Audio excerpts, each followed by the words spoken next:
আল্লাহর নবী লানত করেছেন সেই মহিলার উপর যে ট্যাটু আঁকে শরীরে, লানত করেছেন তার উপর যে ট্যাটু আঁকিয়ে দেয়।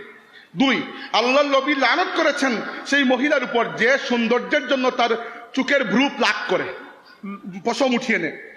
আর লানত করেছেন সেই মহিলার উপর যে এই কাজটি তাকে করে দেয়।